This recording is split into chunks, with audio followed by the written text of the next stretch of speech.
사람을 시험에서 얻은 진심은 진심이 아닙니다.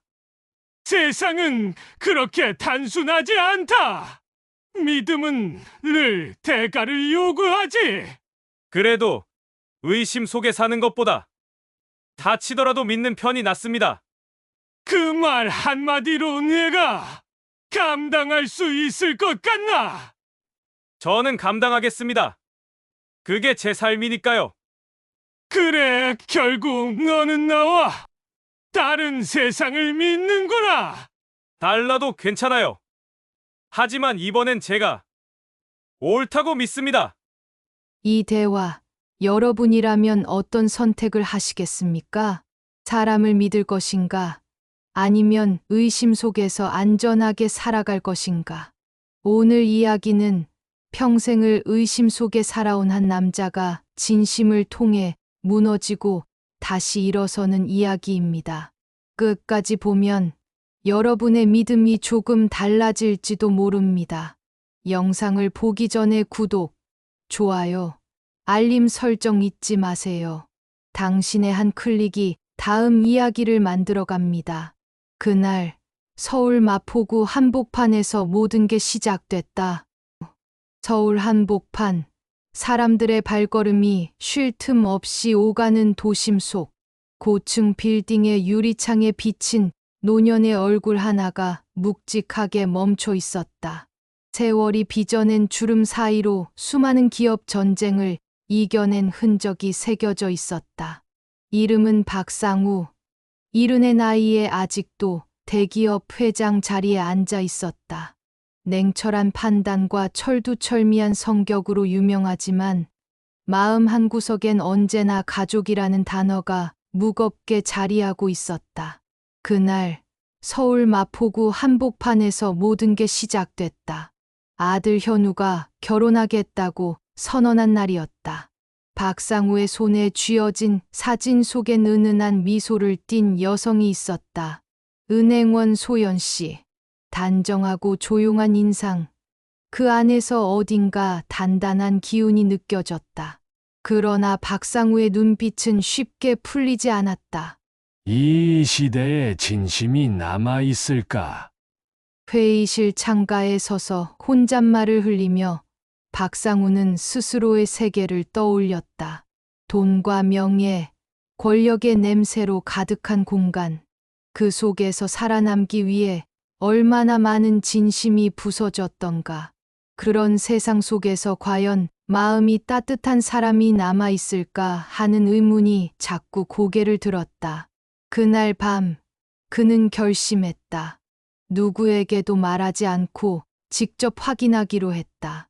사람의 본 모습은 편할 때가 아니라 낯설고 불편한 순간에 드러난다는 걸 오랜 세월 몸으로 배웠기 때문이다.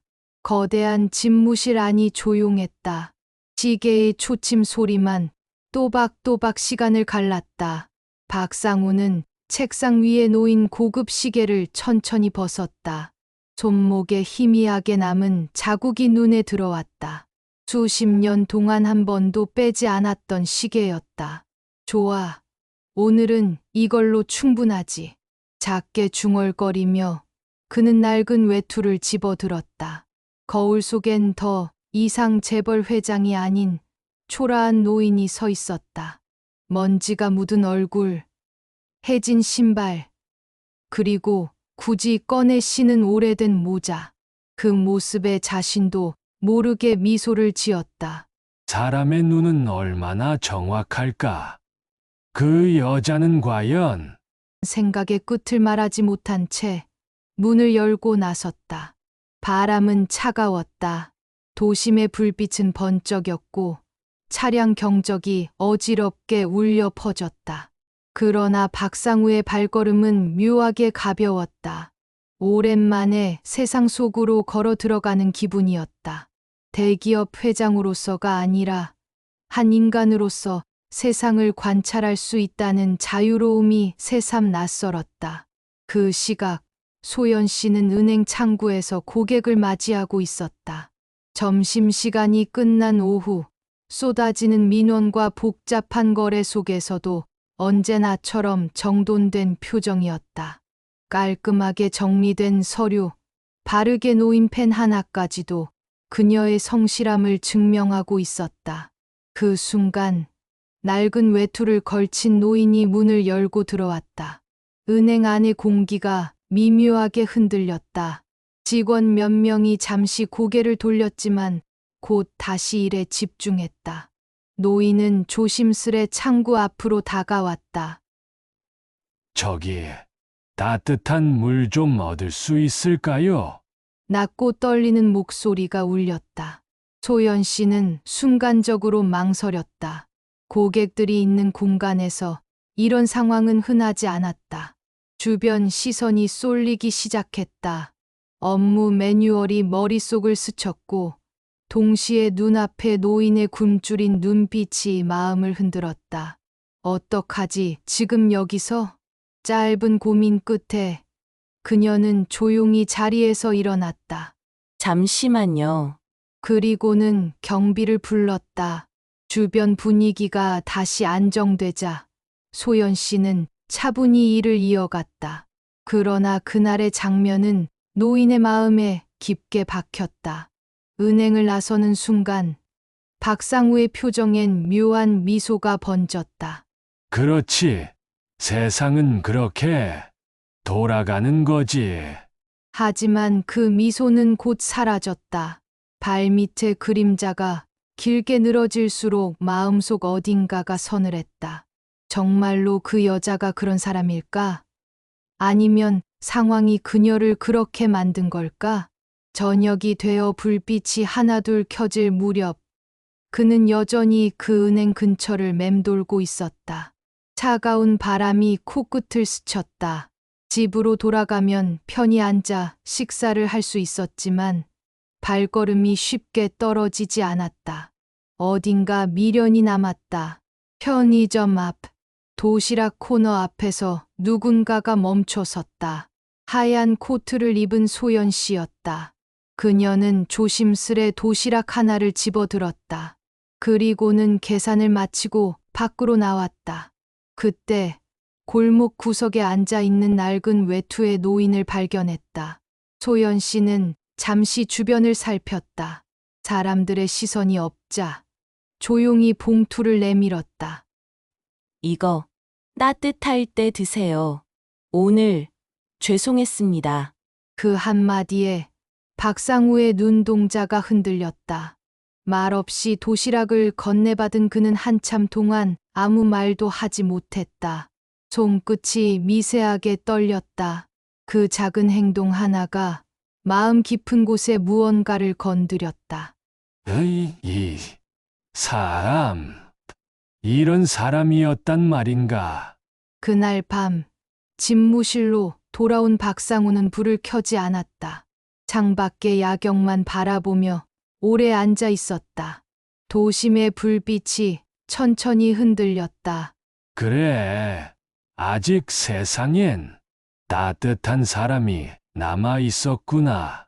속으로 그렇게 중얼거렸지만 그 미소엔 여전히 무언가 풀리지 않은 의문이 담겨 있었다.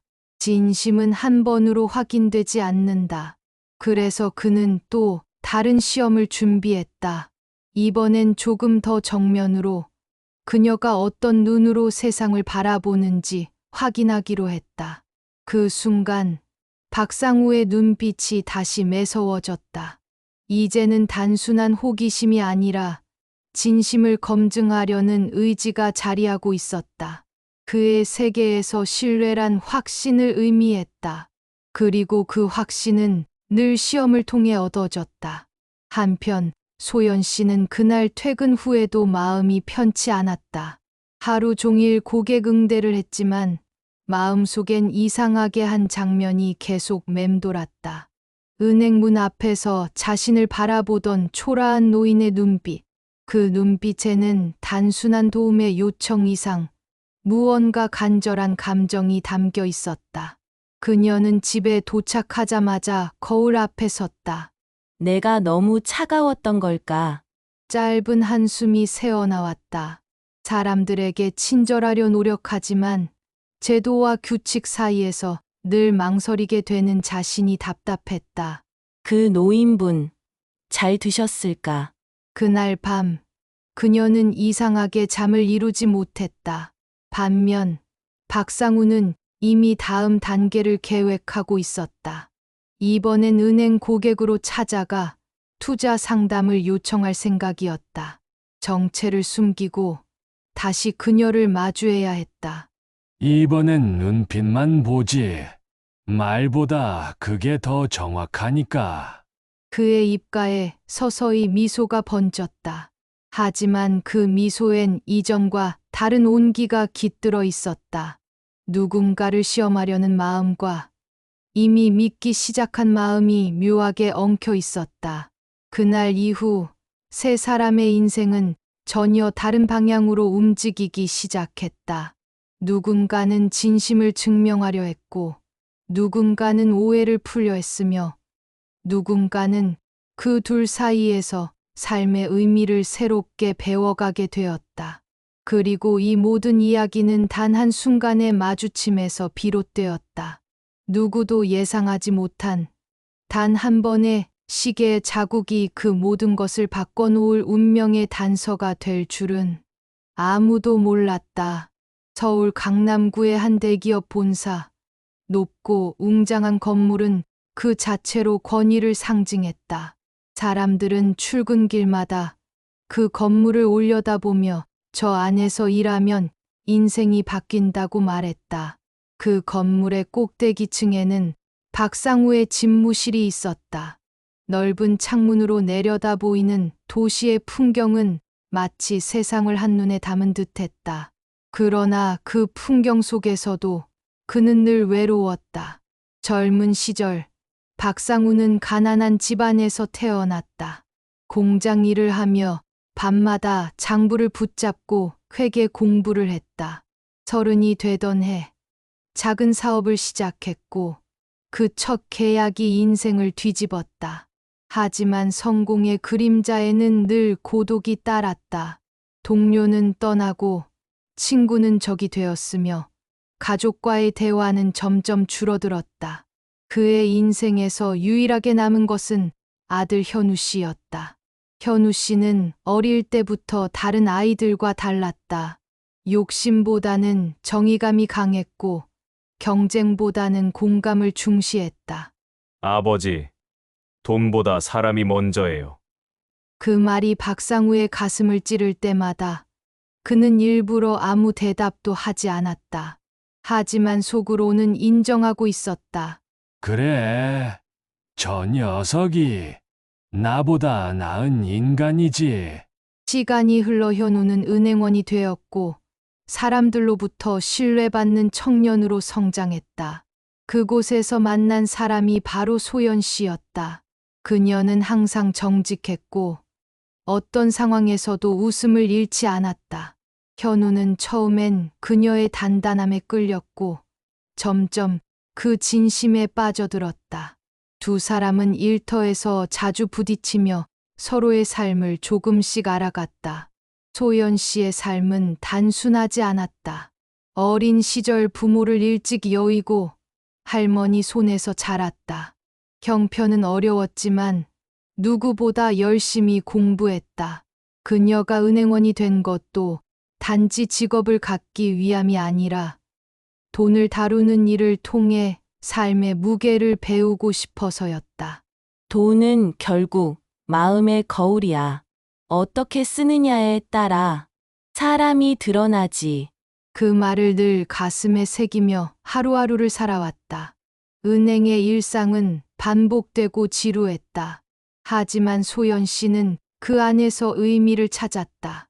어르신의 손을 잡아주거나 사소한 불편을 대신 처리해주는 일들 속에서 자신만의 보람을 느꼈다. 이 일이 내 자리일지도 몰라.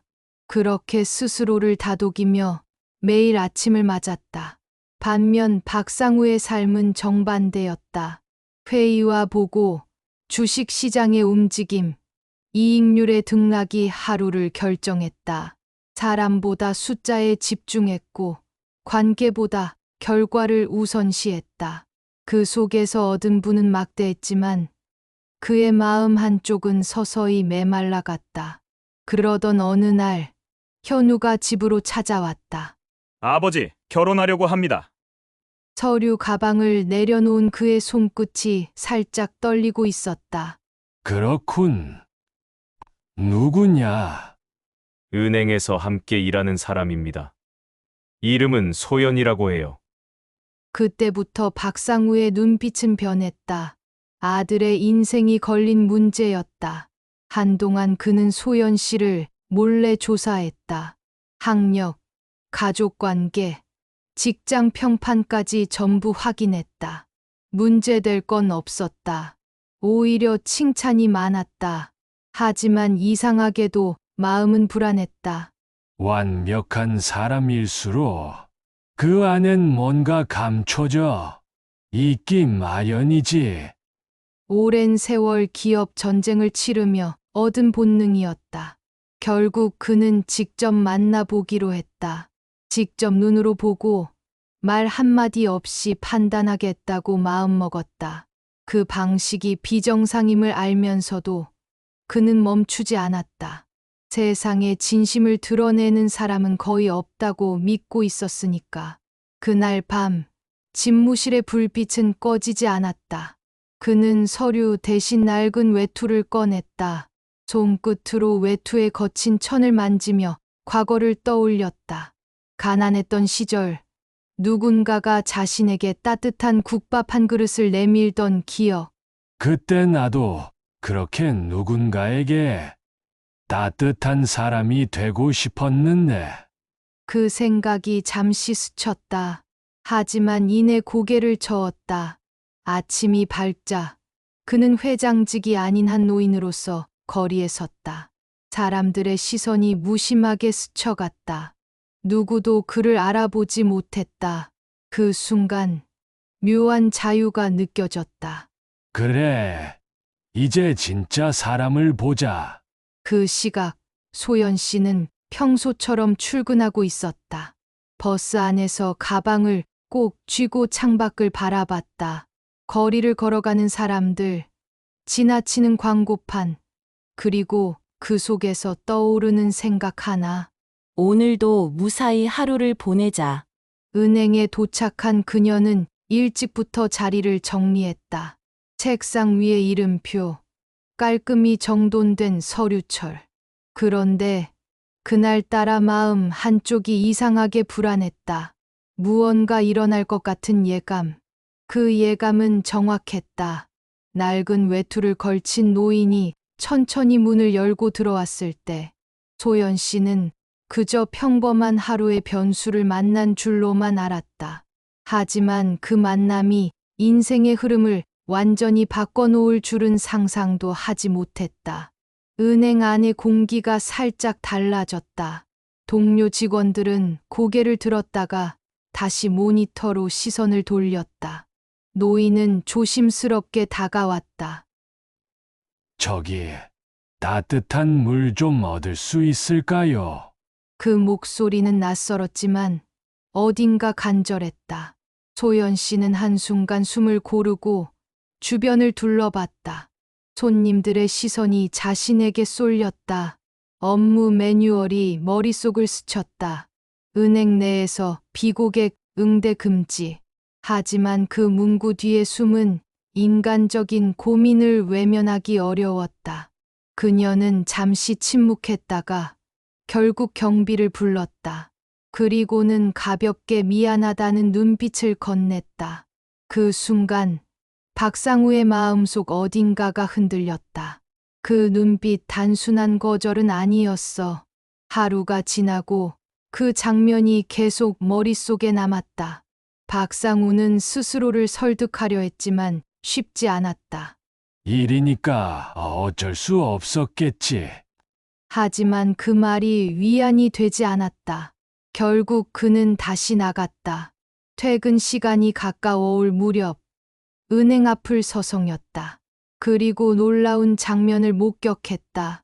소연 씨가 편의점에서 도시락을 사서 나오는 모습이었다. 잠시 주변을 살피더니 조용히 봉투를 내밀었다. 이거 따뜻할 때 드세요.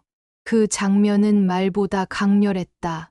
한순간 박상우의 마음속 모든 의심이 무너졌다. 진심은 결국 행동으로 드러나는 거지. 그는 그제야 알았다. 하지만 그것이 끝이 아니었다. 그는 아직 정체를 밝히지 않았다. 그리고 소연 씨는 이미 눈치채고 있었다. 두 사람의 관계는 그렇게 보이지 않는 선 위에서 흔들리기 시작했다. 그날 이후 세 사람의 삶은 서로의 궤도를 향해 조금씩 다가가기 시작했다. 가족이라는 이름이 아직 완성되지 않은 세 사람의 인연 속에 진심이라는 단어가 서서히 그 중심으로 떠오르고 있었다. 아침 햇살이 유리창을 통해 은행 안으로 스며들었다. 창구마다 반복되는 인사, 계산기의 소리, 고객의 발소리. 평범한 하루의 리듬 속에서 소연 씨는 전날의 일을 잊으려 애썼다. 그러나 마음 한쪽에 남은 묘한 불편함이 사라지지 않았다. 낡은 외투에 놓인 그 초라한 모습, 그리고 떠나던 뒷모습. 눈을 감아도 그 장면이 또렷했다. 내가 너무 차갑게 대했을까? 자신에게 수없이 묻고 또 묻던 순간 휴대전화 진동이 울렸다. 현우 씨였다. 오늘 저녁 아버지. 댁에 같이 가자.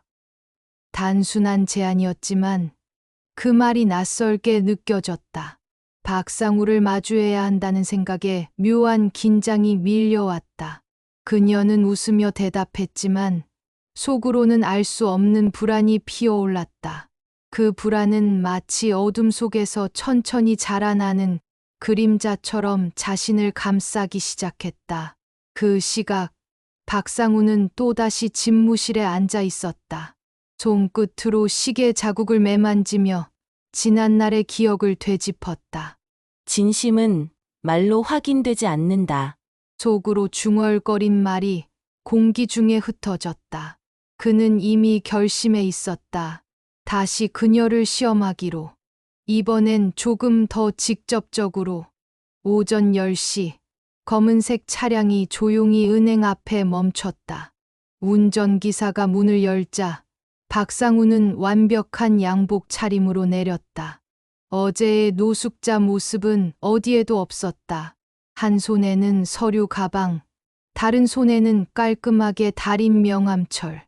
오늘은 고객의 얼굴이었다. 은행 안은 평소보다 분주했다. 소연 씨는 고개를 숙인 채 업무에 몰두하고 있었다. 다음 고객님, 모시겠습니다. 그 순간 발소리가 다가왔다. 낯익은 기운이 느껴졌다. 고개를 들자 어제의 노숙자 대신 정제된 신사의 얼굴이 눈앞에 있었다. 시간이 잠시 멈춘 듯했다. 심장이 세게 뛰었다. 설마 같은 사람일 리가 없지. 하지만 그 손목, 그 자국, 어제 본 바로 그 자국이 눈에 들어왔다. 안녕하세요. 투자 상담을 받고 싶습니다. 낮고 단정한 목소리. 그 안엔 묘한 무게가 있었다. 소연 씨는 깊게 숨을 들이쉬었다. 네, 이쪽으로 모시겠습니다. 두 사람 사이에 묘한 긴장감이 흘렀다. 의자에 앉은 박상우는 미세하게 미소를 지었다. 어제의 기억이 떠올랐지만 그는 감정을 감췄다. 서류를 내밀며 천천히 말했다. 이건 장기 투자 관련 제안서입니다. 신중하게 검토해 주시길 바랍니다. 그 말은 표면적으로는 평범했지만 어딘가 시험하듯 던져진 듯했다. 소연 씨는 그 서류를 받으며 손끝이 떨리는 걸 느꼈다. 서류 안엔 복잡한 투자 조건들이 나열되어 있었고 마지막 장엔 미묘하게 함정 같은 조항이 숨어 있었다. 혹시 이 부분은 위험도가 높은 투자 같습니다. 그녀의 목소리가 조심스러웠다. 박상우는 잠시 침묵했다가 눈빛을 가늘게 좁혔다. 그럼에도 불구하고 이익은 큽니다. 대부분의 사람들은 이런 기회를 놓치죠. 그의 말투엔 무언가를 떠보는 냉정함이 배어 있었다. 소연 씨는 고개를 들었다. 그의 시선이 마주쳤다. 이 사람, 뭔가 알고 있다. 직감이 속삭였다. 그녀는 마음을 다잡았다. 저는 고객의 안전을 우선합니다. 이익보다 신뢰가 먼저입니다. 순간, 박상우의 미간이 미세하게 흔들렸다. 마치 예상하지 못한 대답을 들은 듯 했다. 신뢰라 요즘 세상에서 흔치 않은 말이군요. 말끝에 묘한 여운이 남았다. 그 대화 이후에도 상담은 이어졌다. 그러나 두 사람 모두 다른 의도를 품고 있었다. 하나는 진심을 검증하기 위해, 다른 하나는 정체를 눈치채고 확인하기 위해. 시간이 흐를수록 공기 중의 긴장은 더욱 짙어졌다. 소연 씨는 서류를 넘길 때마다 손끝이 차가워졌고, 박상우는 그런 모습을 유심히 지켜봤다. 그의 눈에는 탐색이, 그녀의 눈에는 경계가 번쩍였다. 정말 이 사람이 그 노인일까? 정말 이 여자가 진심일까? 서로 다른 질문이 같은 공간 안에서 맴돌았다. 밖에서는 오후 햇살이 서서히 기울고 있었다. 사람들의 대화와 웃음소리가 멀리서 들려왔다. 하지만 그 작은 상담실 안은 정적에 잠겨 있었다. 그 정적 속에서 두 사람의 눈빛이 팽팽하게 맞섰다. 서류를 정리하던 소연 씨는 조용히 입을 열었다. 그날 은행에 오신 분이 회장님이셨죠? 순간 공기가 얼어붙었다. 펜을 쥔 박상우의 손이 멈췄다. 그 한마디는 모든 가면을 벗겨내는 칼날 같았다. 심장이 크게 요동쳤다. 그녀는 미소를 지으며 시선을 피하지 않았다. 손목의 시계 자국을 보고 바로 알았어요. 그 순간 박상우의 세계가 잠시 멈췄다. 이 여자는 이미 알고 있었다. 그리고 그럼에도 불구하고 아무 말도 하지 않았다. 왜 그랬을까? 그 질문이 마음 깊은 곳에서 울렸다. 그녀의 눈빛엔 두려움이 없었다. 오히려 따뜻함이 있었다. 마치 모든 걸 알고도 이해하는 사람처럼 잔잔한 미소를 띠고 있었다. 그럼 알고도 도시락을 건넨 건가요? 그의 목소리가 낮게 깔렸다. 네. 회장님이시든 아니시든 배고파 보이셨으니까요. 그 대답은 짧았지만 진심의 무게가 느껴졌다. 그 순간 박상우의 마음속 무언가가 부서지는 소리가 났다. 권력으로 무장한 오만함, 의심으로 쌓은 벽이 서서히 무너졌다. 눈빛이 달라졌다. 하지만 그는 끝까지 표정을 숨겼다. 좋습니다. 상담은 여기까지 하죠. 자리에서 일어나며 그는 조용히 고개를 숙였다. 그 동작에는 어떤 경의가 담겨 있었다. 언젠가 다시 찾아뵙죠. 짧은 말과 함께 그는 은행을 떠났다. 밖으로 나왔을 때 바람이 불었다. 차가운 공기가 폐 깊숙이 스며들었다. 하지만 이상하게도 마음은 따뜻했다. 오랜 세월 동안 굳어있던 심장이 천천히 녹아내리는 듯했다. 건물 밖 유리창에 비친 자신의 얼굴은 어딘가 달라져 있었다. 어제의 노숙자도 오늘의 회장도 아닌 그냥 한 인간의 얼굴이었다. 그 얼굴엔 미묘한 미소가 번지고 있었다. 그래, 아직 세상은 버릴 만한 곳이 아니야. 그 생각이 가슴을 채웠다. 그리고 그 순간 무언가 새로이 시작되고 있었다. 은행 문이 닫히고 불빛이 하나둘 꺼져갈 때까지 소연 씨는 자리에 남아 있었다. 서류를 정리하는 손이 멈추지 않았지만 마음은 어딘가 멀리 떠나 있었다. 회장님이셨구나. 처음부터 알고 계셨던 거야. 그 사실을 깨닫는 순간 숨이 잠시 막혔다. 기억이 되살아났다. 낡은 외투, 떨리던 목소리, 그리고 자신이 내뱉은 말들. 죄송하지만 은행 안에서는 어렵습니다. 그 말 한마디가 이렇게 오래 마음에 남을 줄은 몰랐다. 그녀는 두 손으로 얼굴을 감쌌다. 도시락 하나로 용서받을 수 있을까? 그 질문이 머릿속을 맴돌았다. 도움을 거절했던 기억과 따뜻한 행동이 뒤섞여 마음을 흔들었다. 창밖에는 퇴근하는 사람들의 웃음소리가 흘러나왔다. 그 속에서 자신만 홀로 정지된 듯했다. 나는 뭘 시험받고 있었던 걸까? 자신의 자리와 선택의 의미를 처음으로 깊이 생각했다. 반면 박상우는 그날 밤을 유난히 길게 느꼈다. 회장실로 돌아온 그는 아무 말도 하지 않은 채 창가에 서 있었다. 도시의 불빛이 흐릿하게 반짝였고 그 아래로 수많은 사람들의 삶이 이어지고 있었다. 저런 사람도 아직 있구나. 그 말이 가슴에서 흘러나왔다. 책상 위에는 회의 자료 대신 도시락 용기가 놓여 있었다. 그날 그녀가 건넸던 바로 그 도시락이었다. 그는 그대로 버리지 못하고 차 안에 두었다가 다시 꺼내왔다. 따뜻하진 않지만 이상하게 손이 간다. 젓가락을 들며 작게 웃었다. 식은 밥 한 숟가락이 입안에 들어가는 순간 오래전의 기억이 되살아났다. 젊은 시절 길가에서 누군가에게 국밥 한 그릇을 얻었던 그날. 그 따뜻함이 지금까지도 잊히지 않았던 이유가 여기에 있었다. 아마도 그날 내가 받은 따뜻함을 다시 돌려준 게 그녀였을지도 몰라.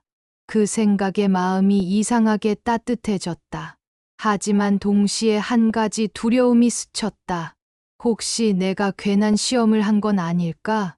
회의용 전화기가 울렸다. 비서가 조심스레 말했다.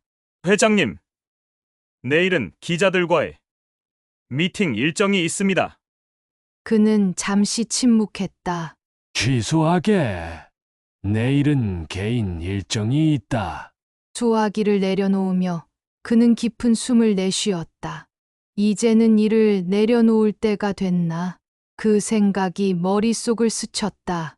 다음 날 현우는 아침부터 설레는 표정으로 집을 나섰다. 오늘은 아버지께 인사드리러 가자. 소연 씨는 고개를 끄덕였지만 속마음은 평온하지 않았다. 이미 다 알고 계셨을 텐데 어떻게 뵈야 하지? 현우의 차 안에서 두 사람은 말이 거의 없었다. 라디오에서 흘러나오는 음악만이 공기를 채웠다. 창밖의 풍경이 스쳐갔지만 그녀의 시선은 허공에 멈춰 있었다. 무슨 일 있어요? 현우의 목소리가 조심스러웠다. 그냥 조금 긴장돼요. 그 말 뒤에 숨겨진 의미를 그는 알아차리지 못했다. 한편 박상우는 거실에 앉아 있었다. 테이블 위에는 신문 대신 은행 서류가 놓여 있었다. 전날 상담 중 그녀가 남긴 메모가 그대로 남아 있었다. 이익보다 신뢰가 먼저입니다. 그 문장을 읽는 순간 마음 한구석이 따뜻하게 데워졌다. 이게 바로 그 아이의 선택이구나. 그는 자신이 세워온 세계와 전혀 다른 논리를 마주했다. 그동안 수많은 사람을 판단해왔지만 이렇게 마음을 뒤흔드는 말은 처음이었다. 문이 열렸다. 현우와 소연 씨가 들어왔다. 짧은 인사와 함께 묘한 정적이 흘렀다. 두 사람 모두 서로의 눈빛을 피했다. 왔구나. 박상우의 목소리는 평소보다 부드러웠다. 그러나 그 부드러움 안에는 깊은 생각이 깃들어 있었다. 그는 소연 씨를 바라보며 잠시 침묵했다. 소연 씨는 고개를 숙였다. 지난번에 죄송했습니다. 그 한마디에 박상우의 표정이 미세하게 흔들렸다. 무슨 일 말인가? 그날 은행에서요. 잠시 방 안의 공기가 멈췄다. 현우가 놀란 듯 고개를 들었다. 은행에서? 소연 씨는 조용히 고개를 끄덕였다. 그때 저는 몰랐어요. 하지만 지금은 알아요. 어떤 분이셨는지. 박상우는 웃었다. 그 웃음엔 비난도 화도 없었다. 오히려 이상한 안도감이 섞여 있었다. 그랬군. 알고도 말하지 않았던 이유가 있겠지. 그녀는 눈을 들었다. 진심은 설명보다 행동에서 보인다고 믿어요. 그래서 그냥 도시락으로 대신했어요. 그 말은 조용했지만 방 안의 공기를 바꿔놓았다. 박상우는 천천히 고개를 끄덕였다. 이 세상엔 아직 그런 말을 하는 사람이 있구나. 그의 시선이 부드럽게 변했다. 그러나 그 순간 또 다른 갈등이 피어올랐다. 내가 이렇게 쉽게 마음을 열어도 되는 걸까? 오랫동안 쌓아온 벽이 쉽게 무너지는 것이 불안했다. 신뢰란 말은 달콤하지만 동시에 위험했다. 식사 자리가 이어졌지만 박상우의 생각은 복잡했다. 그녀를 믿고 싶은 마음과 또다시 시험해보고 싶은 충동이 뒤섞였다. 과거의 경험이 쉽게 그를 놓아주지 않았다. 식탁 위의 음식은 점점 식어갔다. 그는 젓가락을 내려놓았다. 사람은 겉모습으로 알 수 없지. 그 말에 소연 씨의 손이 잠시 멈췄다. 저도 그렇게 생각해요. 짧은 대답이었지만 그 안엔 단단한 확신이 담겨 있었다. 그 말이 이상하게 마음을 울렸다. 식사가 끝나자 박상우는 잠시 둘을 바라봤다. 현우야, 네, 아버지. 결혼은 인생의 투자와 같아. 하지만 가장 중요한 건 수익이 아니라 신뢰야. 그 말은 단순한 조언이 아니라 선언이었다. 그의 얼굴엔 묘한 평온이 번졌다. 그러나 내면 깊은 곳에서는 여전히 미세한 의심이 흔들리고 있었다. 정말 저 여자를 완전히 믿어도 될까? 밤이 깊어가자 그는 서재로 향했다. 책상 위엔 다시 그 도시락 통이 놓여 있었다. 손가락으로 뚜껑을 두드리며 중얼거렸다. 이게 마지막 시험이었으면 좋겠군. 하지만 마음 한구석에서 또 다른 속삭임이 들려왔다. 아니야. 아직 끝난 게 아니야. 그 속삭임은 오래된 습관처럼 사라지지 않았다. 이틀 후 회사 내부에서는 이상한 소문이 돌기 시작했다. 대기업 회장이 은행에 직접 찾아가 어떤 여직원을 테스트했다는 이야기였다. 누군가는 그 여직원이 능력 있는 사람이라며 칭찬했고 또 다른 누군가는 그런 일에 휘말리면 곤란하다며 수군거렸다. 진실은 아무도 몰랐지만 그 소문은 빠르게 퍼져나갔다. 소연 씨는 그 소문이 자신에 대한 이야기라는 걸 직감했다. 직장 안의 시선이 달라졌다. 누군가는 동정의 눈빛으로, 누군가는 경계의 눈빛으로 바라봤다. 커피를 타러 나가면 대화가 멈췄고 엘리베이터 안에서도 묘한 침묵이 감돌았다. 괜찮아. 그냥 흘러가겠지. 스스로를 다독였지만 하루하루가 버거웠다. 그녀는 은행 창구 너머로 보이는 세상을 바라보며 문득 생각했다. 나는 그냥 내 일을 한 것뿐인데 그날 오후 본사 인사팀에서 연락이 왔다. 본점에서 당신을 호추합니다. 고객, 응대 과정에서의 태도 문제에 대한 확인이 필요하다고 하더군요. 그 말에 손끝이 굳어졌다. 회의실 문이 열렸을 때 안에는 낯선 얼굴들이 앉아 있었다. 책상 위엔 서류 몇 장과 녹취 파일이 놓여 있었다. 당신이 노숙자 차림의 남성을 경비에게 인계한 일이 있었죠? 질문이 날카롭게 꽂혔다. 소연 씨는 차분히 고개를 끄덕였다. 그게 문제가 됐습니다. 은행 이미지를 생각해야죠. 그분이 실제 고객이었다면 큰 불상사였을 겁니다. 그 말들 속엔 오해와 단정이 뒤섞여 있었다. 하지만 위험할 수도 있는 상황이었어요. 안전을 고려했을 뿐이에요. 그녀의 목소리가 떨렸다. 규정상으론 맞을지 몰라도 상황 판단은 아쉬웠습니다. 짧은 결론이 내려졌다. 회의실을 나오는 발걸음이 무겁게 느껴졌다.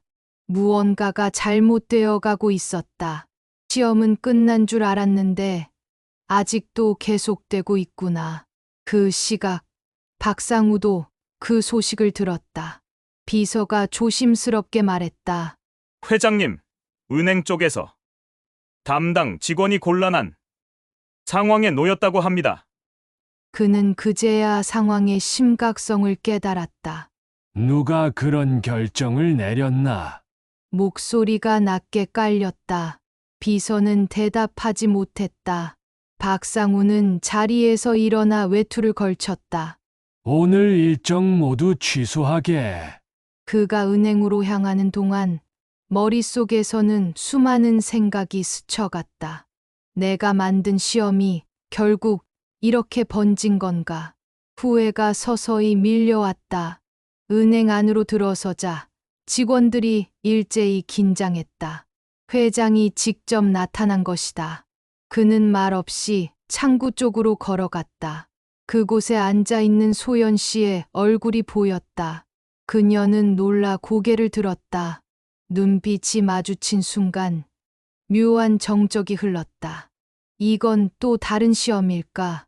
그녀는 마음속으로 그렇게 중얼거렸다. 박상우는 조용히 말했다. 자리 좀 비워줄 수 있겠나? 주변 직원들이 서둘러 물러났다. 두 사람만 남은 공간, 공기가 묘하게 달라졌다. 들었소. 본점에서 당신을 문제 삼았다지. 그의 목소리는 낮았지만 단호했다. 네. 하지만 저는 제 일을 했을 뿐입니다. 그녀는 고개를 들고 또렷이 말했다. 박상우는 한참 동안 아무 말도 하지 않았다. 그녀의 표정 속에서 흔들림을 찾으려 했지만 대신 단단함이 보였다. 당신은 두려움이 없군. 두렵지 않다면 거짓말이에요. 하지만 옳다고 믿은 일은 끝까지 해야죠. 그 말에 박상우의 눈빛이 흔들렸다. 누군가의 확신이 이토록 따뜻하게 다가온 적이 있었던가. 그는 고개를 돌려 창밖을 잠시 바라봤다. 당신을 내가 시험했소. 그 한마디가 공기 속을 무겁게 가르며 흘렀다. 소연 씨는 조용히 미소를 지었다. 알고 있었어요. 언제부터? 그날 시계 자국을 봤을 때요. 그리고도 아무 말도 하지 않았던 이유는? 시험을 받는 게 아니라 이해받고 싶었어요. 당신이 어떤 시선으로 세상을 보는지 그게 더 궁금했거든요. 그 대답은 예상 밖이었다. 시험을 받았던 사람이 오히려 시험한 자를 이해하고 있었다. 그 말이 박상우의 마음을 흔들었다. 잠시 침묵이 흘렀다. 그럼 이제 어쩌겠소. 세상은 그런 진심을 알아주지 않는데. 그래도 누군가는 알아봐 주겠죠. 회장님처럼요. 그녀의 말에 박상우는 천천히 고개를 숙였다. 그 순간 문이 열리고 현우가 들어왔다. 아버지, 여기서 뭐 하세요? 예상치 못한 등장에 두 사람의 시선이 흔들렸다. 지금 무슨 일이죠? 박상우는 잠시 망설이다가 말했다. 모든 건 내가 한 일이다. 그 한마디에 소연 씨의 눈가가 젖었다. 현우는 믿기지 않는다는 표정으로 두 사람을 바라봤다. 아버지가 직접 시험을... 그래. 내 방식으로 확인하고 싶었지. 하지만 그게 누군가를 상처 입힐 줄은 몰랐다. 공기 속에 묵직한 침묵이 흘렀다. 세 사람은 서로 다른 감정으로 엮여 있었다. 분노, 후회, 그리고 안도. 현우는 천천히 말을 꺼냈다. 이제 그만하세요. 사랑은 시험으로 증명되는 게 아닙니다. 그 말은 칼날 같았지만 동시에 따뜻했다. 박상우는 아무 말도 하지 못했다. 세 사람의 시선이 서로를 향했다. 그 안에는 수많은 감정이 뒤섞여 있었다.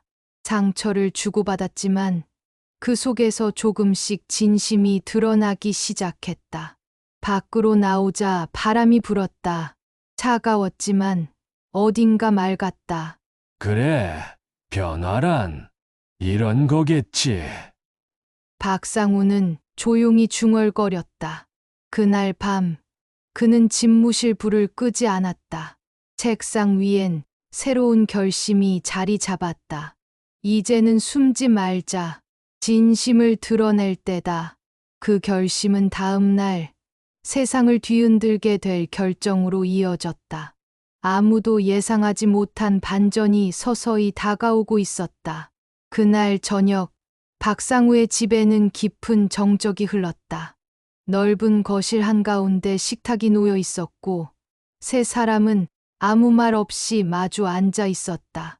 식탁 위에는 식지 않은 음식이 가득했지만 아무도 젓가락을 들지 않았다. 공기 속엔 말로 설명할 수 없는 긴장감이 깃들어 있었다. 아버지, 왜 그런 일을 하셨습니까? 현우의 목소리는 낮지만 단단했다. 그 안에는 배신감과 서운함, 그리고 억눌러온 분노가 섞여 있었다. 박상우는 고개를 숙인 채 대답하지 않았다. 대기업 회장으로서 수많은 판단을 내려왔지만 지금처럼 말문이 막힌 적은 없었다. 그는 마치 자신이 만든 세상 속에서 길을 잃은 사람처럼 보였다. 아버지가 소연 씨를 시험했다는 게 사실입니까? 그래, 맞다. 사람을 시험에서 얻고자 한 게 뭐였습니까? 진심이었다. 그 말은 단호했지만 동시에 허전했다. 소연 씨는 아무 말 없이 두 손을 모았다. 그녀의 손끝은 차가웠고 시선은 바닥에 떨어져 있었다. 이 모든 상황이 자신 때문에 벌어진 일이라는 죄책감이 가슴을 조였다. 나는 박상우가 입을 열었다. 그저 알고 싶었을 뿐이야. 내 아들이 믿는 그 사람의 마음이 어떤지. 겉으로는 누구나 착해 보이지만 세상은 그렇게 단순하지 않지 않나. 그 말에 현우가 고개를 들었다. 그건 아버지의 세상이죠. 저와 그녀의 세상은 달라요. 짧은 한마디가 방 안의 공기를 바꿔놓았다. 박상우는 조용히 웃었다. 하지만 그 웃음엔 슬픔이 섞여 있었다. 달라. 세상은 결국 이익으로 움직인다. 내가 믿는 진심이란 것도 결국 깨지게 돼. 그 말에 소연 씨가 고개를 들었다. 그래도 믿는 쪽에 서고 싶어요. 그녀의 목소리는 떨렸지만 그 속엔 확신이 있었다. 배신당할 수도 있잖아. 그렇다고 해서 모두를 의심하며 살 순 없잖아요. 그 순간 박상우의 눈빛이 흔들렸다. 그의 오랜 신념이 처음으로 부서지는 소리가 났다. 눈앞에 두 사람은 자신이 잃어버린 것들을 그대로 보여주는 거울 같았다. 하지만 쉽게 인정할 수는 없었다. 그는 여전히 현실의 논리를 놓지 못했다. 이 세상에서 그렇게 순진하게 살면 결국 상처만 남는다. 상처가 있더라도 후회 없는 선택을 하고 싶어요. 소연 씨의 말에 현우가 미소를 지었다. 그 미소 속에는 감사와 자부심이 섞여 있었다. 그러나 그 미소는 곧 박상우의 눈에 불편한 감정으로 비쳤다. 둘 다 이상주의자구나. 이상주의자라면 뭐가 나쁩니까? 현우의 말은 거칠었지만 진심이었다. 아버지는 현실을 지키셨겠지만 저는 사람을 지키고 싶어요. 그 한마디는 날카롭게 꽂혔다. 박상우의 심장이 순간 멎는 듯했다. 사람을 지키겠다. 그 말 책임질 수 있겠나? 물론입니다. 그게 제 인생이니까요. 정적이 흘렀다. 식탁 위에 놓인 와인잔이 흔들렸다. 창밖에서는 빗방울이 떨어지기 시작했다. 한 줄기 번개가 하늘을 가르며 어둠을 밝혔다. 그 빛 아래에서 세 사람의 얼굴이 잠시 드러났다. 박상우의 주름진 눈과 현우의 단단한 시선, 소연 씨의 흔들림 없는 표정, 세 감정이 부딪혀 불꽃을 일으켰다. 그럼 묻겠소. 박상우의 목소리가 낮게 울렸다. 만약 내가 당신을 반대하면 그래도 이 결혼을 하겠소. 그 질문에 방 안의 공기가 얼어붙었다. 현우가 숨을 들이쉬었다. 네, 합니다. 그 대답은 망설임이 없었다. 그럼 너는 나를 버리는 셈이구나. 아버지를 버리는 게 아니라 제 삶을 선택하는 겁니다. 순간 박상우의 눈빛이 굳었다. 내가 이 회사를, 이 가문을 지키기 위해 얼마나 많은 걸 버렸는지 내가 알아. 그걸 누구보다 잘 알기 때문에 저는 그렇게 살고 싶지 않은 겁니다. 그 말이 끝나자 방 안은 완전한 침묵에 잠겼다. 시계 초침 소리만이 귓가를 찔렀다. 소연 씨는 조용히 숨을 내쉬었다. 눈가에 맺힌 눈물이 천천히 흘러내렸다. 이건 내가 원한 싸움이 아니야. 마음속에서 그렇게 외쳤지만 말로는 꺼낼 수 없었다. 지금은 어떤 말도 위로가 되지 않을 것이 분명했기 때문이다. 현우는 아버지를 바라봤다. 그의 눈빛에는 분노보다 슬픔이 있었다. 아버지, 세상을 믿지 못하면 아무도 믿을 수 없습니다. 그래서 내가 다치면 누가 책임질 건데? 제가요. 제가 책임지겠습니다. 그 대답에 박상우는 아무 말도 하지 않았다. 그저 의자에 앉은 채 고개를 숙였다. 눈앞에 식탁이 흐릿하게 보였다. 그의 마음 속에서 무언가가 무너지고 있었다. 수십 년 동안 쌓아온 신념, 냉철함, 그리고 자존심. 그 모든 것이 단 한 문장 앞에서 흔들리고 있었다. 밖에서는 폭우가 쏟아졌다. 창문에 부딪히는 빗소리가 방 안의 긴장감을 더 짙게 만들었다. 세 사람의 숨소리만이 그 소리 사이를 가르고 있었다. 그때 박상우가 천천히 자리에서 일어섰다. 오늘 이야기는 여기까지다. 그 말은 단호했지만 어디선가 떨림이 느껴졌다. 그는 뒤돌아 서재로 향했다. 발걸음이 무겁게 울렸다. 문이 닫히는 소리가 집 안에 길게 퍼졌다.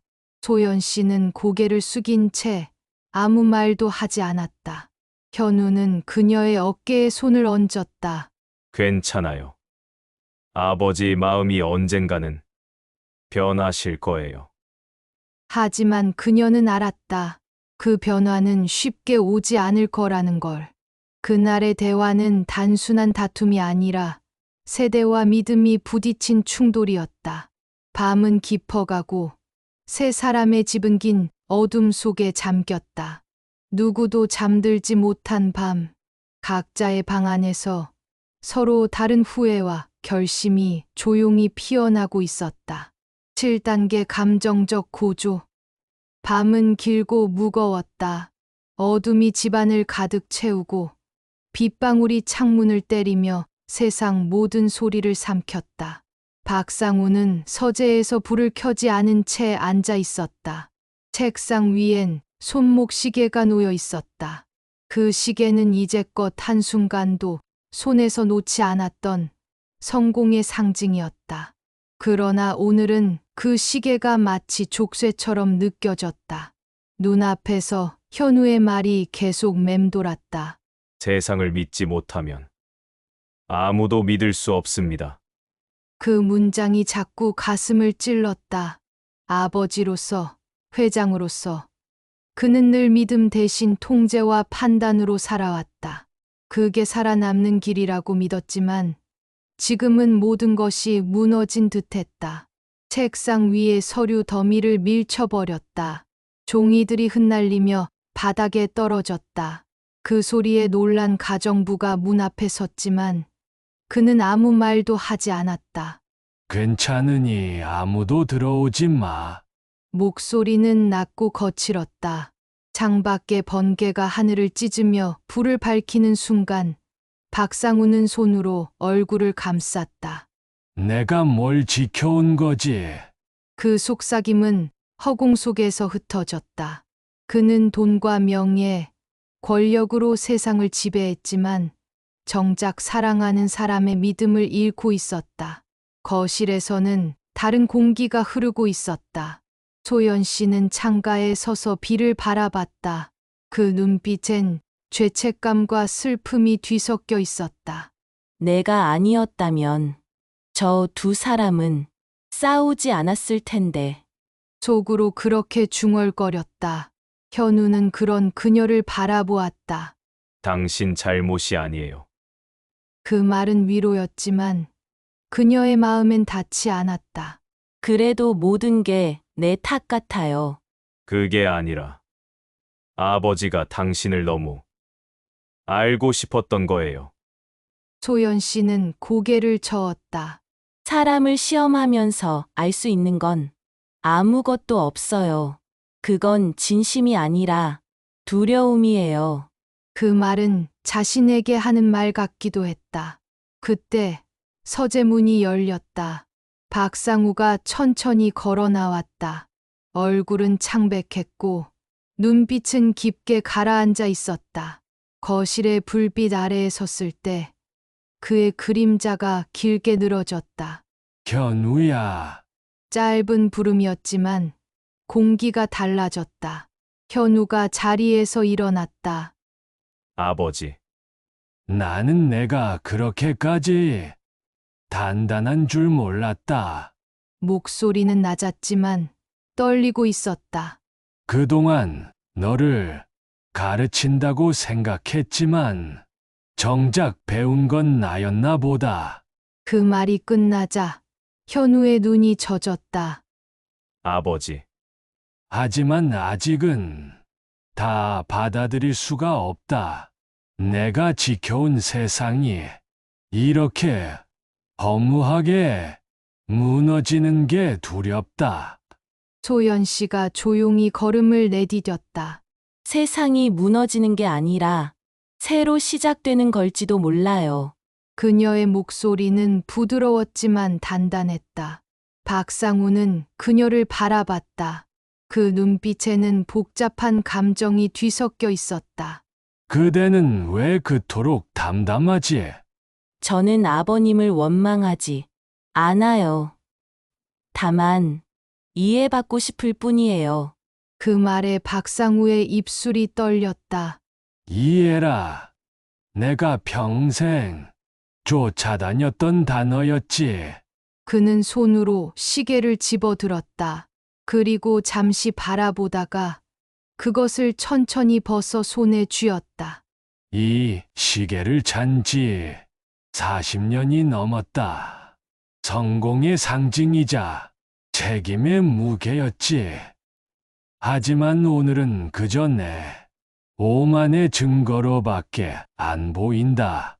그는 시계를 식탁 위에 내려놓았다. 금속이 부딪히는 소리가 방 안을 울렸다.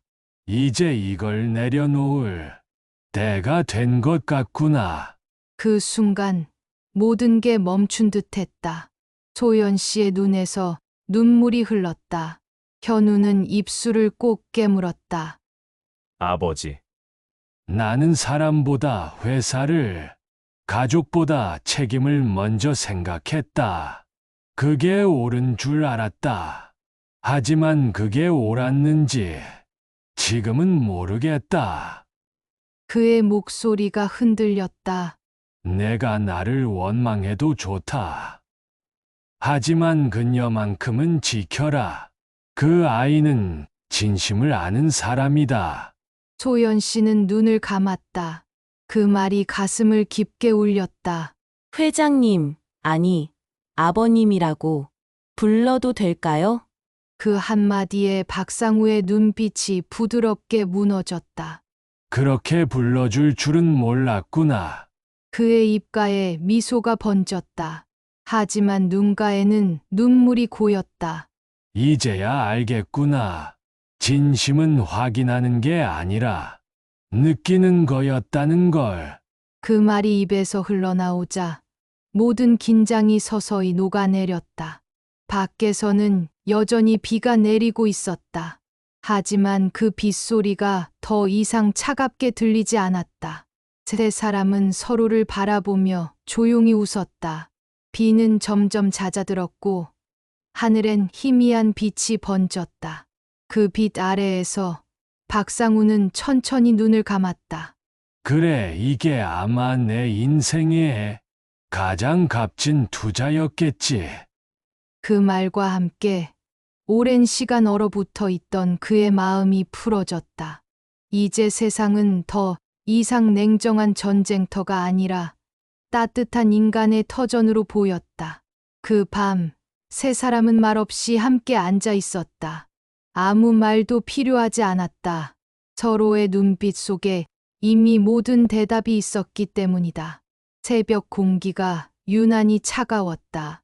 비가 그치고 난 도시의 공기는 맑았지만 그 안엔 묘한 긴장감이 감돌았다. 새벽 5시, 박상우는 누구보다 먼저 집무실 불을 켰다. 테이블 위엔 전날 내려놓은 시계가 그대로 있었다. 그 시계를 다시 손에 올려볼까 고민했지만 끝내 손끝에서 멈췄다.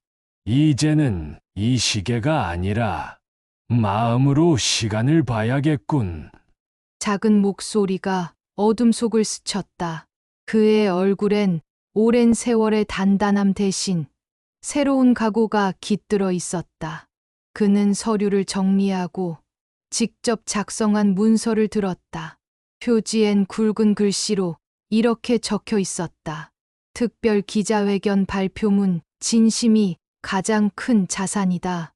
그는 서류를 고이 들고 문을 나섰다. 차량이 본사로 향하던 길, 도시는 아직 잠에서 덜 깬 듯 조용했다. 하늘엔 구름이 옅게 남아 있었지만 동쪽에서 서서히 해가 떠오르고 있었다. 그 빛을 바라보며 박상우는 속으로 중얼거렸다. 오늘은 누군가의 인생이, 그리고 내 인생이 새로 시작되는 날이야. 그 시각, 소연 씨는 은행 출근 준비를 하고 있었다. 눈을 뜨자마자 휴대폰에 쌓인 메시지를 확인했다. 그 중 하나가 눈에 들어왔다. 긴급 속보 박상우 회장. 오전 9시 긴급 기자회견 예고. 손끝이 떨렸다. 무슨 일이지? 회사에 무슨 변화라도 생긴 걸까? 불안과 호기심이 동시에 밀려왔다. 출근길, 라디오에서 기자의 목소리가 흘러나왔다. 재벌가의 이례적인 기자회견. 이번엔 가족사와 관련된 내용일 것이라는 추측이 이어지고 있습니다. 그 말이 그녀의 심장을 빠르게 뛰게 했다. 설마, 아, 본사 앞에는 이미 수많은 기자들과 취재진이 몰려 있었다. 카메라 플래시가 번쩍였고 사람들의 웅성거림이 끊이지 않았다. 도대체 아버님이 무슨 결심을 하신 거지? 소연 씨는 조용히 숨을 고르며 군중 속에 섰다. 그 시각, 본사 회의실 안, 수십 명의 기자들이 자리를 채웠다. 단상 앞엔 박상우가 서 있었다. 정장을 입었지만 그의 얼굴엔 회장으로서의 위압감보다 인간적인 따뜻함이 배어 있었다. 조용한 숨소리 하나까지 들릴 만큼 긴장된 분위기 속에서 그는 마이크를 잡았다. 오늘은 회사 이야기가 아니라 제 이야기로 시작하겠습니다. 그 한마디에 모든 시선이 그에게 집중됐다. 그는 천천히 서류를 펼쳤다. 저는 평생 신뢰를 수치로 계산하며 살아왔습니다. 그러나 최근 그 신뢰가 돈이 아니라 사람의 마음에서 비롯된다는 걸 배웠습니다. 기자들의 손끝이 바쁘게 움직였다. 그는 말을 이었다. 저는 얼마 전 제 아들의 약혼자를 몰래 시험했습니다. 그녀의 진심을 확인하고 싶었습니다. 하지만 결과적으로 그 시험을 통해 깨달은 건 제 오만함이었습니다. 회의실이 술렁였다. 그녀는 저를 외면하지 않았습니다. 오히려 따뜻함으로 대했습니다. 그리고 저는 그제야 알았습니다. 진심은 이익보다 강하고 믿음은 계약보다 단단하다는 것을. 그의 목소리가 점점 낮아졌다. 오늘부터 저는 회장직에서 물러나겠습니다. 이 회사를 사람을 더 믿을 줄 아는 이들에게 맡기겠습니다. 순간 기자들의 플래시가 폭풍처럼 터졌다. 회장님, 정말 사퇴하신다는 말씀이십니까? 그는 고개를 끄덕였다. 이제 저는 가족에게 그리고 진심에게 투자할 때가 됐습니다. 그 말이 끝나자 회의실 안이 조용해졌다. 누구도 쉽게 말을 잇지 못했다. 그는 잠시 마이크에서 손을 떼고 숨을 고르며 미소를 지었다. 마지막으로 전하고 싶은 말이 있습니다. 그는 시선을 카메라 정면으로 돌렸다. 제 며느리 소연 씨, 그 사람은 이 세상에서 가장 마음이 부자인 사람입니다. 그 문장이 방송을 타고 전국으로 퍼져나갔다. 텔레비전, 라디오, 온라인 기사, 어디서든 사람들은 그 말을 들었다. 그 순간 은행 창구에서 업무를 보던 직원들이 모니터 앞에 모였다. 소연 씨의 얼굴이 화면에 잡혔다. 그녀는 눈을 크게 뜨고 화면을 바라보다 조용히 입술을 떨며 웃었다. 아버님, 님, 옆에 있던 동료들이 그녀를 바라봤다. 누군가가 속삭였다. 저분이 회장님이 말한 그 사람이야? 소연 씨는 고개를 숙이며 말했다. 저는 그냥 제 자리를 지켰을 뿐이에요. 그녀의 눈에서는 눈물이 떨어졌다. 하지만 그 눈물엔 슬픔이 없었다. 오히려 마음 깊은 곳에 벽이 허물어지는 해방감이 있었다. 그 시각, 회견장을 나서는 박상우의 발걸음은 가벼웠다. 오랜 세월 짊어지고 있던 무게가 서서히 벗겨지고 있었다. 밖으로 나왔을 때 햇살이 따스하게 그의 얼굴을 비췄다. 현우가 이미 밖에서 기다리고 있었다. 아버지, 정말 사퇴하시 겁니까? 그래, 이제는 너희 세대의 시간이지. 그의 목소리는 평온했다. 그들은 서로를 바라봤다. 짧은 침묵 끝에 현우가 말했다. 존경합니다, 아버지. 박상우의 눈가가 젖었다. 잠시 뒤 소연 씨가 천천히 걸어왔다. 그녀의 발걸음은 조심스러웠지만 눈빛은 단단했다. 두 사람의 시선이 마주쳤다. 아버님, 그래, 이제야 진짜 그 말을 들을 수 있구나. 그는 부드럽게 웃으며 손을 내밀었다. 그 손을 잡은 순간 세월의 모든 냉기가 사라졌다. 이제야 알겠구나. 돈보다 귀한 건 마음이라는 걸. 그 말과 함께 세 사람은 서로를 바라보며 웃었다. 그날 오후 전국의 뉴스 헤드라인은 한 문장으로 가득 찼다. 재벌 회장, 며느리를 향해 진심이 가장 큰 자산이라 말하다. 그리고 그 말은 사람들의 마음 속에 오래 남았다. 누군가는 그 뉴스를 보고 가족을 떠올렸고, 누군가는 잊고 있던 진심을 되새겼다. 그날, 한 남자의 사과와 한 여자의 진심이 세상을 잠시 멈춰 세웠다. 그리고 그 멈춤 속에서 모두가 작은 따뜻함 하나를 배웠다. 기자회견이 끝난 다음 날, 도시의 공기는 이전보다 고요했다. 한때 냉철한 전략가로 불리던 대기업 회장이 기자들 앞에서 진심이 가장 큰 자산이라 말한 일은 사회를 뒤흔들었다. 신문 일면마다 그의 사진이 실렸고, 사람들은 그 발언의 의미를 두고 각자 다른 해석을 내놨다. 어떤 이는 그것을 시대의 사과라 불렀고, 어떤 이는 진심이 이긴 드문 순간이라 말했다. 하지만 그보다 더 큰 변화는 세 사람의 삶 속에서 조용히 피어나고 있었다. 그날 이후 박상우의 일정은 달라졌다. 수십 년간 매일 출근하던 본사를 더 이상 찾지 않았다. 대신 새벽이면 서울 외곽의 작은 공원을 걷기 시작했다. 사람들이 몰라보는 그 자유로움 속에서 그는 새로운 평화를 느꼈다. 가끔 벤치에 앉아 신문을 펼치면 세상이 여전히 복잡하게 돌아가고 있었다.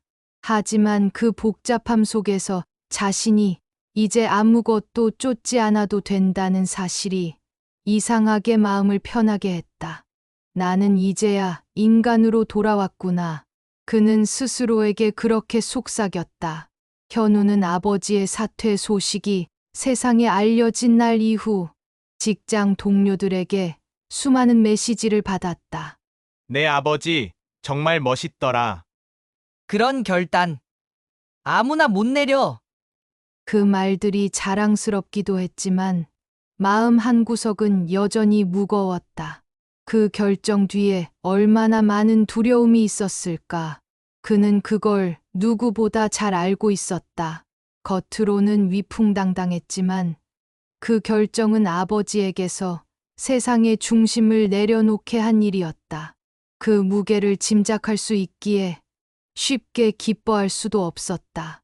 소연 씨 역시 변화를 느꼈다. 은행 고객들이 그녀를 알아보는 일이 늘었다. 그 회장님이 말씀하신 분이죠? 그 말에 그녀는 언제나 웃으며 고개를 숙였다. 그냥 운이 좋았던 것뿐이에요. 하지만 사람들은 그 말 뒤에 겸손함을 보고 더 큰 신뢰를 보냈다.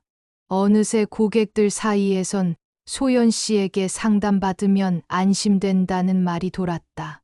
그녀는 더 조심스러워졌다. 진심은 스스로 말할 필요가 없다. 행동으로 보이면 된다. 은행 안의 공기도 달라졌다. 예전엔 매뉴얼이 우선이던 곳이었지만 지금은 상황을 보고 마음으로 판단하라는 원칙이 생겼다. 그 변화를 이끈 것은 다름 아닌 소연 씨였다. 어느 오후 박상우가 은행을 찾아왔다.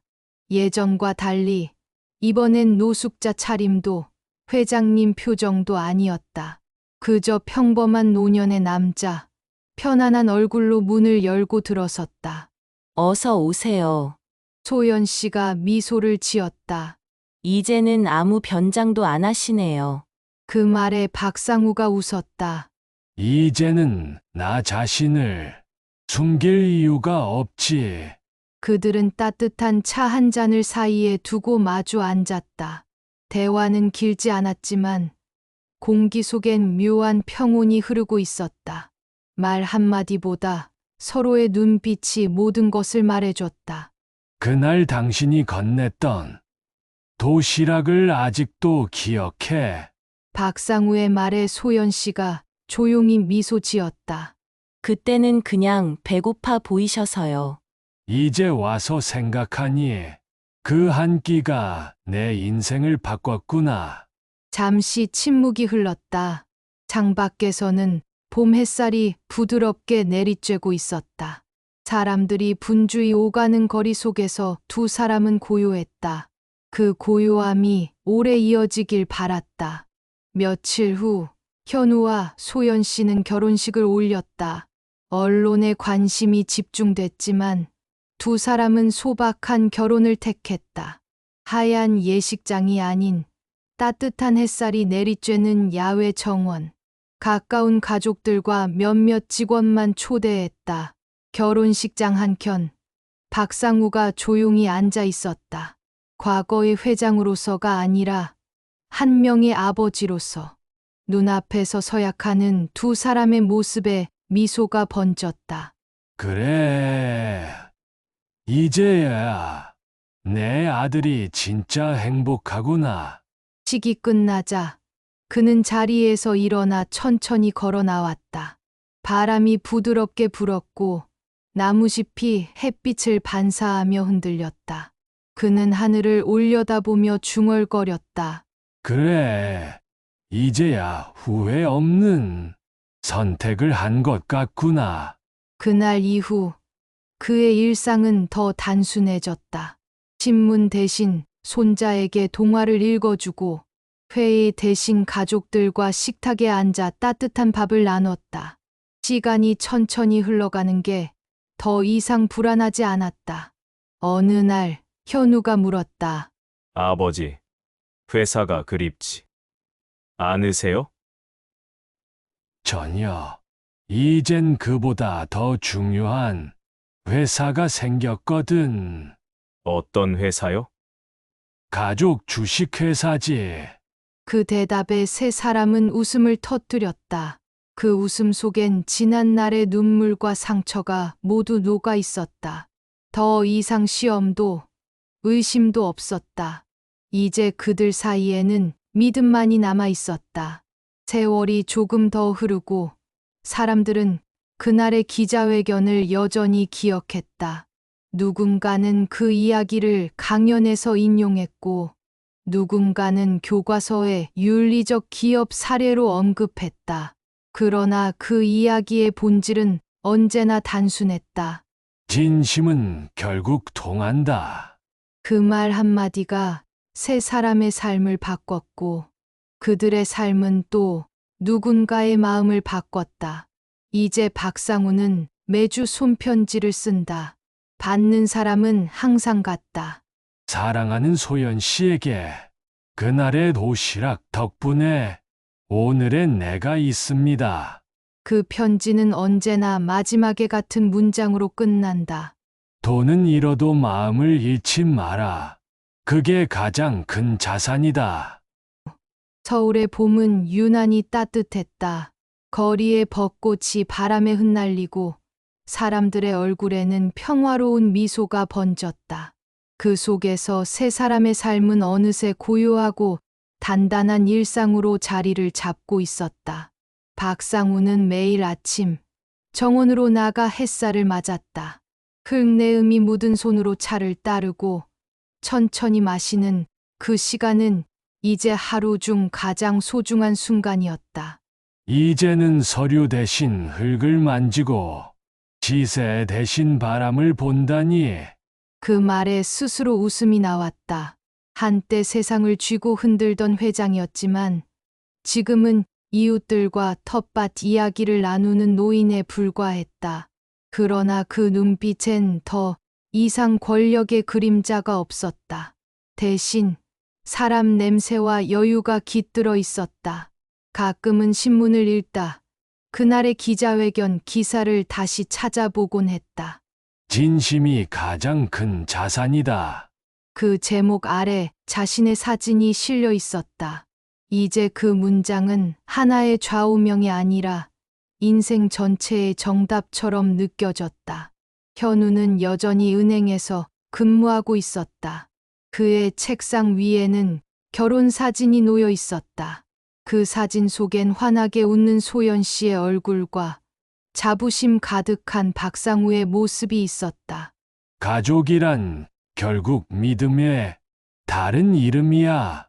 그 문장을 마음속에 새기며 그는 하루하루를 성실히 보냈다. 소연 씨 역시 변함없이 일했다. 그러나 그녀가 달라진 점이 하나 있었다. 이제 사람들의 이야기를 들을 때 단순한 업무가 아니라 마음을 듣고 있었다. 그녀에게 은행은 돈을 다루는 곳이 아니라 사람의 이야기가 오가는 곳이 되어 있었다. 그날 이후 그녀를 찾아오는 손님들 중엔 낯선 얼굴들도 많았다. 그 회장님이 말씀하셨던 분 맞죠? 그 질문이 여전히 이어졌지만 그녀는 이제 당황하지 않았다. 그저 웃으며 대답했다. 저는 그분께 마음을 배운 사람일 뿐이에요. 그 말에 손님들은 고개를 끄덕였다. 어쩐지 그 한마디가 더 큰 신뢰를 주었다. 저녁이면 세 사람은 종종 한자리에 모였다. 식탁 위엔 평범한 반찬과 따뜻한 밥 한 그릇이 놓였다. 그러나 그 식탁엔 과거의 어느 고급 연회에서도 느끼지 못했던 평화가 있었다. 아버지, 이젠 주말마다 손님이 끊이질 않네요. 현우의 말에 박상우가 웃었다. 회사 대신 사람들이 나를 부르는 게 이젠 훨씬 기분 좋구나. 소연 씨가 말했다. 사람들이 아버님을 보면 다들 놀라요. 예전엔 가까이 하기 어려운 분이었는데 지금은 그냥 따뜻한 어르신이라고 하거든요. 그래. 그럼 이제야 인간이 된 셈이지. 그 대답에 세 사람은 웃음을 터뜨렸다. 웃음 속엔 지난 세월의 눈물, 후회, 그리고 화해가 모두 녹아 있었다. 식사가 끝나면 박상우는 늘 같은 자리에 앉아 노트를 펼쳤다. 그 안엔 짧은 일기들이 적혀 있었다. 오늘도 진심으로 살았다. 사람을 믿는 건 여전히 어렵지만 그래서 더 아름답다. 내 며느리는 세상에서 가장 마음이 부자인 사람이다. 밤이 깊어지면 그는 정원을 거닐었다. 바람이 나무짚을 스치고 달빛이 잔잔하게 내려앉았다. 그 순간마다 그는 느꼈다. 이제야 내가 진짜 부자가 되었구나. 그리고 가끔 그날의 도시락을 떠올렸다. 편의점 앞에서 건네받았던 따뜻한 봉투 하나, 그 속에 담긴 단순한 밥 한 끼가 자신의 인생 전체를 바꿔놓았다는 사실을 잊을 수 없었다. 사람의 진심은 언제나 가장 작은 곳에서 피어나는 법이지. 그 말이 입가에서 흘러나왔다. 그날 이후로 그는 매달 일정 금액을 기부했다. 이름을 밝히지 않은 채 어려운 이웃을 돕는 일에 마음을 썼다. 사람들은 익명의 기부자라 불렀지만 그는 그저 웃었다. 그냥 도시락을 돌려주는 것뿐이야. 시간이 흘러 손자가 태어났을 때 그는 아이를 품에 안고 속삭였다. 너는 이 세상에서 제일 부자인 아이야. 돈 때문이 아니라 사랑으로 시작했기 때문이지. 그 말은 소연 씨의 마음을 깊이 울렸다. 그녀는 조용히 고개를 숙이며 말했다. 아버님, 이 가르침은 평생 잊지 않을게요. 그날 밤 집안에는 웃음소리가 가득했다. 현우는 아버지 옆에 앉아 와인을 따랐다. 이제야 진짜 가족이 된 것 같아요. 박상우가 잔을 들어 올렸다. 그래, 그 말이 듣고 싶었지. 창밖의 별빛이 세 사람을 비추었다. 그 빛은 오랜 세월의 어둠을 덮고도 남을 만큼 따뜻했다. 이야기의 끝에서 세 사람은 더 이상 회장이나 직원 혹은 며느리로 존재하지 않았다. 이제 그들은 그저 한 가족이었다. 서로를 믿고 함께 웃는 사람들.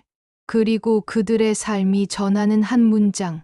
진심은 언젠가 반드시 돌아온다. 그 문장은 세상의 수많은 벽을 녹이는 열쇠가 되었다. 그들의 이야기는 그렇게 한 세대의 교훈으로 남았다. 여러분은 어떻게 생각하시나요? 진심이 정말 세상을 바꿀 수 있다고 믿으시나요? 여러분의 생각을 댓글로 남겨주세요. 그리고 이 이야기가 마음에 닿았다면 구독과 좋아요로 다음 이야기에서도 함께 해주세요. 오늘도 마음이 가장 큰 자산이길 바랍니다.